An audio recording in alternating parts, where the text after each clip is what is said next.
¿Cómo están? Espero que muy bien. Gracias por la espera, gracias por la paciencia respecto a nuestros videos. La intención es que ustedes puedan ir retroalimentando sus contenidos a partir de nuestras presentaciones. Y pues en esta ocasión dirigimos nuestros esfuerzos a la materia de derecho y empresa, particularmente al contenido de derecho fiscal. Como ustedes saben, durante las sesiones del semestre hemos estado abordando algunos temas nodales respecto al manejo, gestión, administración de empresas. Las empresas constituidas como personas físicas o personas morales, bueno, son las principales generadoras de dinero, riqueza en la sociedad actual. No hay que perder de vista que las empresas no son más que una unidad económica dentro de la sociedad que genera riqueza y de forma subsidiaria, como dirían algunos tratadistas, sobre todo ubicados aquellos en el neoliberalismo o liberalismo económico, pues las empresas, además de ser unidades económicas, son generadoras de bienestar. No solo de riqueza, sino de bienestar. Pero bueno, ese es un tema que seguramente algunos de ustedes, estudiosos o no de las ciencias financieras, tendrán la oportunidad de refutar o de confirmar. A manera de facts, frequently asked questions, quisiera ir abordando de a poco, pues cada uno de los puntos del tópico de derecho fiscal. La pregunta más importante de todas tiene que ver con ¿qué son las contribuciones? Si yo les pudiera platicar un poco sobre el derecho fiscal, yo tomaría la mano de cada uno y cada una de ustedes y los trataría de remontar hasta la época romana, donde en los inicios de la monarquía y posterior república, bueno, se hacía una recaudación de tributos hacia las personas y estas personas a un servidor público, bueno, le iban depositando cada uno su aportación al Estado romano a través de una canasta portada por este servidor, este burócrata, que bueno, iba de casa en casa. A la canasta donde se hacía copio de todos los tributos, bueno, a esa se le llamaba fiscus. Y bueno, si hoy día tratamos de analizar la palabra o expresión fiscal, y todavía más el concepto de derecho fiscal, bueno, podríamos tener de manera muy ordenada, muy general, pues todo el conjunto de normas de carácter público que tratan de regular la participación de los ciudadanos a través del pago de contribuciones a justo el desarrollo de las políticas públicas, a la riqueza del propio Estado, a la administración de todos los bienes del Estado, es decir, las aportaciones de tributos de cada uno de los ciudadanos. A estos tributos, que evidentemente eran utilizados en los inicios de la Edad Media y sobre todo en estas épocas arcaicas romanas, cuando utilizábamos la palabra tributo, pues prácticamente era generar un bien o tratar de generar una cierta cantidad de dinero, de riqueza, para abonarle pues a las arcas, al patrimonio de un monarca, ¿no? Pero bueno, como ya no damos tributos, hoy día lo que damos son contribuciones. Ya no podríamos hablar necesariamente de un tributo, porque bueno, finalmente pasamos de entregar algo a alguien por su linda cara a contribuir, a participar, a comprometernos con el desarrollo de nuestro Estado. Ciertamente ustedes van a escuchar que el derecho fiscal tiene como una de sus ramas el derecho tributario, porque todavía, insisto, los viejos abogados, estas instituciones jurídicas de antaño, siguen imaginando que se entregan tributos a una gran figura, una figura suprema llamada Estado. Pero bueno, como les dije, frequently asked questions, facts. Vamos a hacer preguntas y vamos a tratar de irlas respondiendo de a poco. ¿Qué son las contribuciones? Según lo que puedo compartirles, son todas aquellas aportaciones en dinero a cargo de las personas, estas sean físicas o morales, es decir, sociedades mercantiles, sociedades civiles o incluso sociedades de carácter público o social como el mismo Estado, que sirven para cubrir los gastos cuando se encuentran en la situación jurídica de hecho o de hecho previstas en la ley. ¿Qué significa? Todos dan, ese dinero se utiliza para el beneficio colectivo a través del bienestar público y bueno, francamente las contribuciones son una obligación de todos y cada uno de los ciudadanos de acuerdo a lo establecido en el artículo 31 constitucional. ¿Qué tipo de obligaciones tenemos como ciudadanos mexicanos? Ciertamente estamos próximos al primer informe de gobierno y hay que estar conscientes de que no solamente el presidente, los gobernadores, los alcaldes, incluso diputados, senadores, jueces, todo el personal que tenga alguna autoridad legislativa, ejecutiva o judicial, tienen obligaciones. Nosotros tenemos obligaciones. Si eres varón, pues tendrás que hacer servicio militar. Si eres hombre o mujer, o cualquier otro de los géneros que puedan advertirse hoy en la universalidad, en esta universalidad eh, pues posmoderna, tendrás la obligación particular de pagar impuestos, pagar contribuciones. Una persona rica se desprende de parte de su patrimonio a favor de la vida pública. Quizá esta expresión podría ir muy de la mano con las políticas sociales o neo-keynesianas o post-keynesianas que actualmente implementan los estados. Me voy a explicar.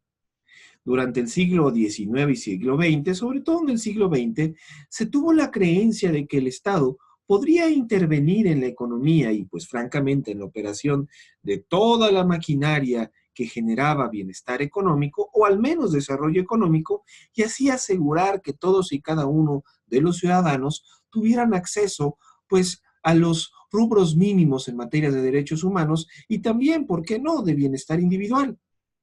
Entonces, las primeras políticas sociales del siglo XX, asociadas con esta idea de que un Estado puede ser benefactor, interventor, procurador del desarrollo económico y del bienestar social, bueno, buscaron que en temas de derecho fiscal pudieran reducirse pues las brechas entre ricos, clase media y pobres. Entonces el Estado iba a solicitarles contribuciones de mayor tamaño a la gente más rica, fueran personas físicas o morales, y pedirle menos contribuciones a las personas de menor ingreso. Esa política, ciertamente nacida en las dinámicas keynesianas, porque podemos llamarle el modelo económico que buscaba la intervención del Estado en todo el aparato, en la maquinaria económica, para tratar de repartir parejo, a eso le podemos llamar keynesiano. Bueno, la idea de poder solicitarles más impuestos a los ricos y menos impuestos a los pobres, eso se mantiene incluso en modelos un tanto antagonistas, como es el modelo neoliberal. En el modelo neoliberal el Estado ya no tendría que intervenir, sin embargo, actualmente las políticas fiscales van de la mano con cobrarle más a los que más tienen y cobrarle menos a los que no. Si ustedes conocen a personas muy poderosas y ricas que pagan pocos impuestos, seguramente estarán enfrente de personas que tienen una excelente estrategia contable o fiscal y que tratan de eludir la acción fiscal a partir de deducciones, gastos, inversiones, etc., etc., etc. ¿Cómo se clasifican las contribuciones?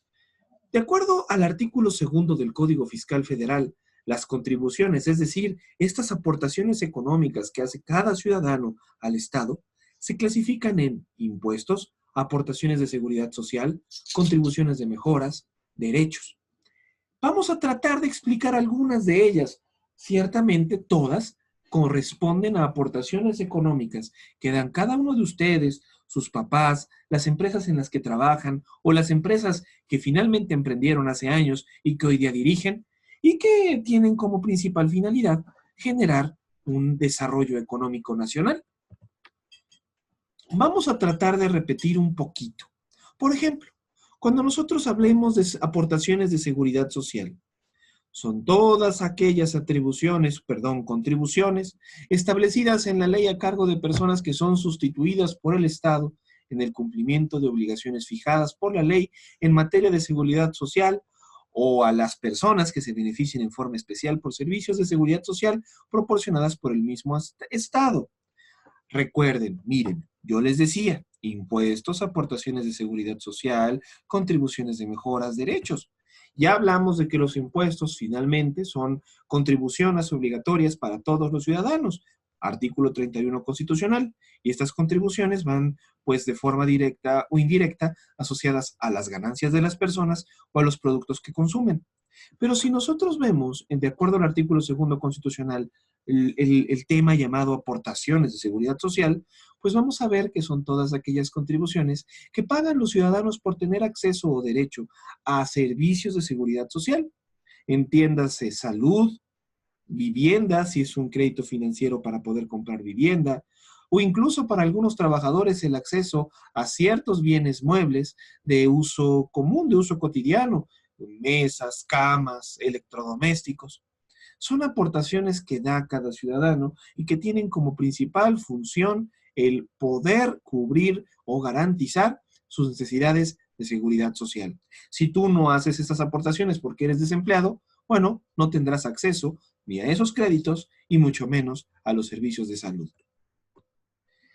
Si vamos un poco más adelante, insisto, vamos a tratar de retomar todo lo del artículo segundo del Código Fiscal. Vamos a analizar ahora contribuciones de mejora.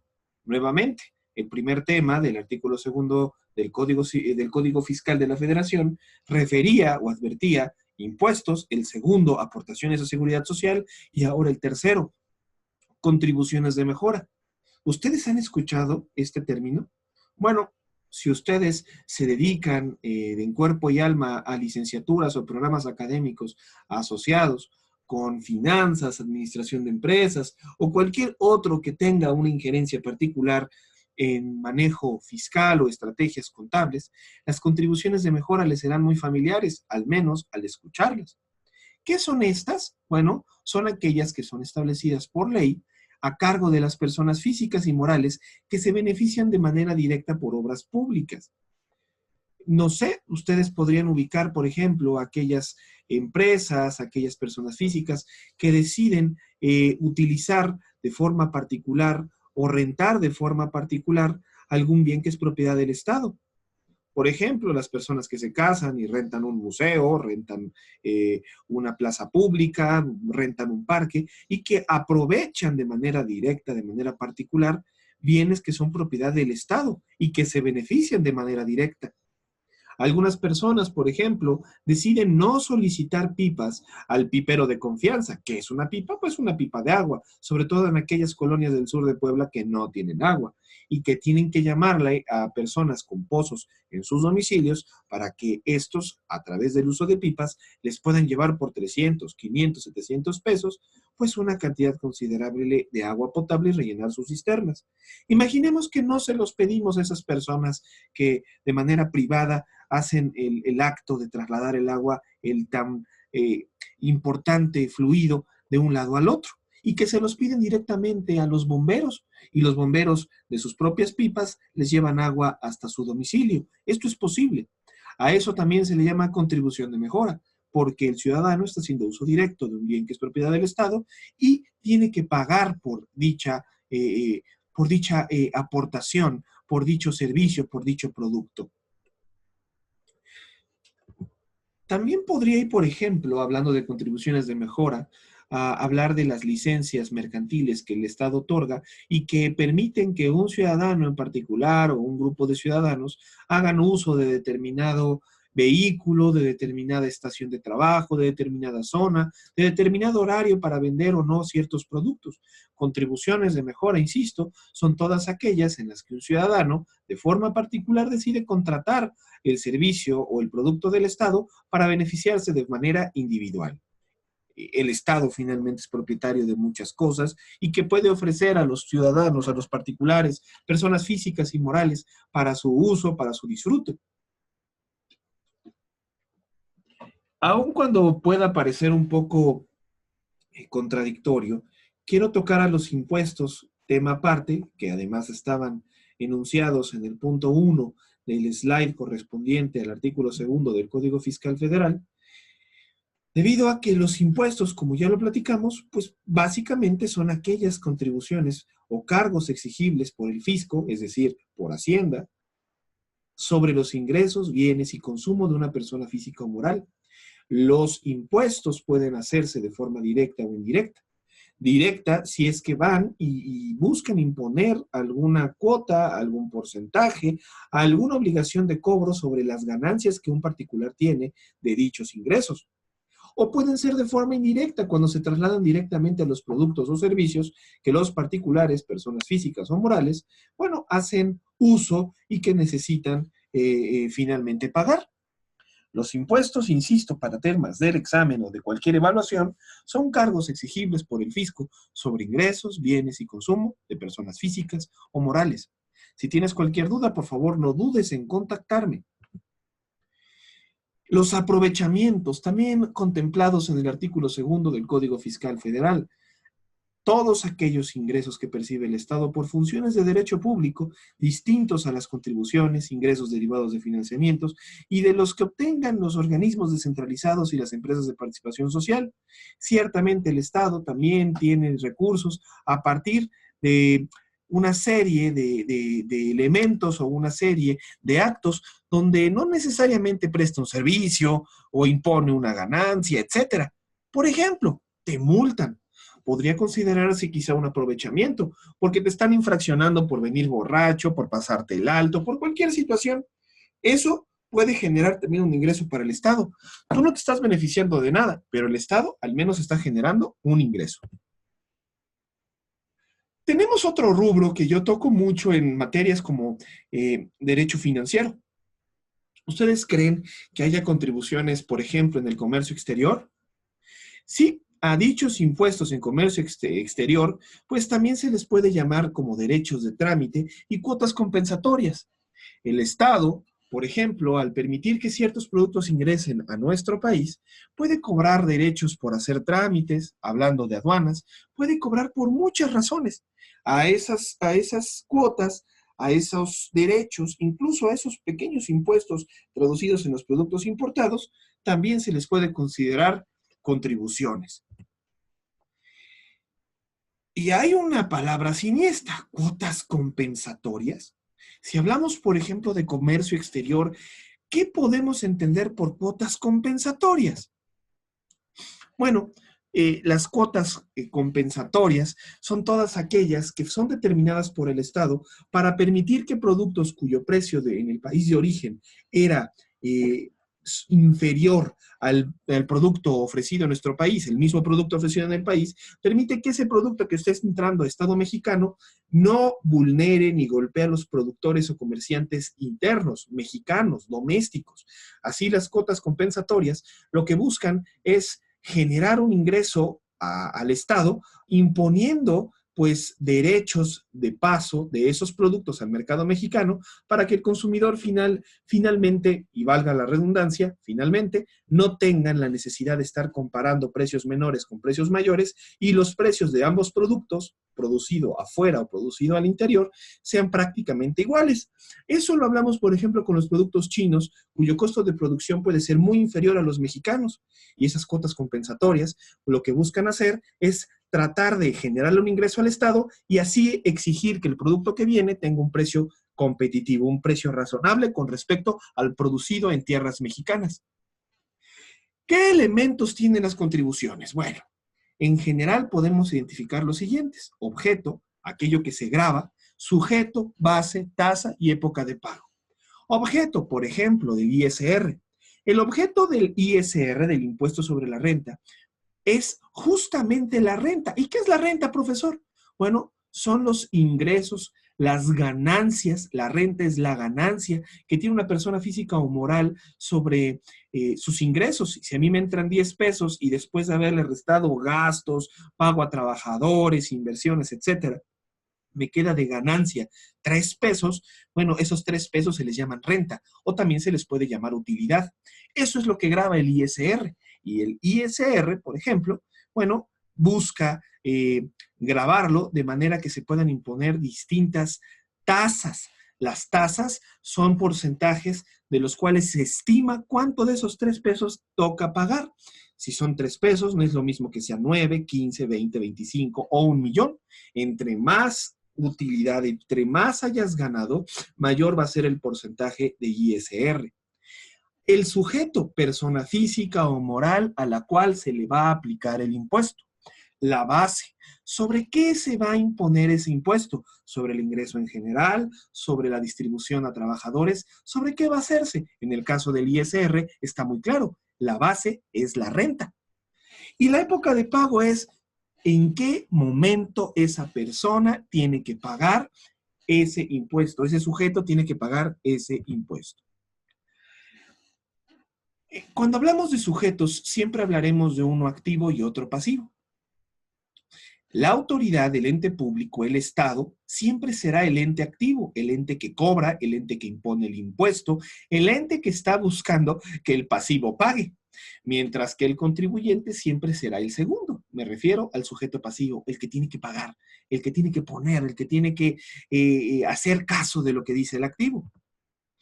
La base, como les decía, pues es la cantidad sobre la cual se va a determinar la contribución a cargo del sujeto.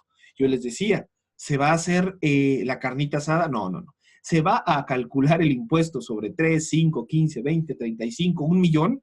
Esa es la base. ¿Sobre qué cantidad, sobre qué monto vamos a estimar el porcentaje, la tasa a la cual se va a cobrar ese impuesto?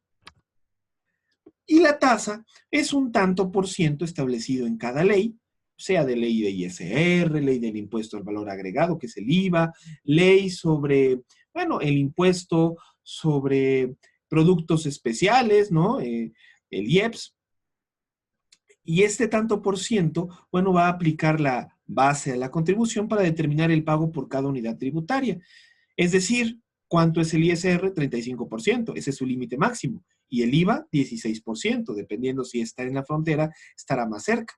¿Cuál va a ser la tasa aplicable a la base, es decir, a la cantidad de dinero resultante de acuerdo al objeto de dicho impuesto? Si tienen dudas, insisto, podemos tratarlo, pero en cualquier reflexión o evaluación, pues nos estaremos sometiendo o sujetando a lo que les comparto en las diapositivas. Época de pago, profesor. Bueno, es el plazo establecido por ley para que se cubra la obligación dicha. Y luego ustedes van a considerar ciertos impuestos donde les retienen dinero. ¿Cómo les retienen dinero y qué es la retención? Con esto estamos cerrando. La retención es la cantidad que la autoridad les retiene de su sueldo, de sus ingresos, de sus utilidades, o de cualquier otra percepción que tengan para el pago de un impuesto. Hay algunas personas que son asalariadas que el gobierno les retiene por default el 35%. Fíjense que el gobierno tiene una estrategia. Por ejemplo, si ganas más de 40,000 pesos, el gobierno te va a aplicar una tasa del 35%, si es que no pudiste deducir nada, no le pudiste restar gastos, no pudiste restar nada. Si tus ingresos mensuales fueron de 40,000 pesos, el Estado se queda con el 35% de tu salario y ese, pues ya no lo vas a recibir tú, se lo va a quedar el Estado a través de tu empleador, de tu patrón. Eso es una retención. Sin embargo, si ganas menos de esa cantidad, el Estado ya no te aplica una tasa del 35, puede aplicarte del 33, 30, 25, 20, dependiendo cuánto ganes. Entre menos ganes, menor va a ser la tasa. Ahora, evidentemente, entre menos sea la tasa o entre menor sea la tasa, menor va a ser el porcentaje que te van a retener de impuestos sobre lo que ganas. Así, tu empleador ya no te va a retener el 35, sino un 25. ¿A la luz de qué te retienen el ingreso? Bueno, a la luz de lo que establece la ley del impuesto sobre la renta, por ejemplo. Eso se lo quedan. Si tú, por ejemplo, vas y compras un gansito, que es una bebida, una comida azucarada, es una golosina, pues el tendero se va a quedar eventualmente con el 16% del producto de lo que tú pagaste, porque ese impuesto se lo tiene que trasladar al Estado, dado que el producto, de acuerdo a la ley del impuesto al valor agregado, pues tenía una tasa de retención del 16% por ser un alimento azucarado. ¿Cuánto te retienen las personas que finalmente interactúan contigo fiscalmente hablando? Tu patrón, el de la tienda, dependiendo qué tipo de impuesto. Pues chicos, hasta aquí. Fue un gusto poder abordar el tema de derecho fiscal. Si tienen cualquier duda, no tengan ni el más mínimo empacho o recato en contactarme. Saludos.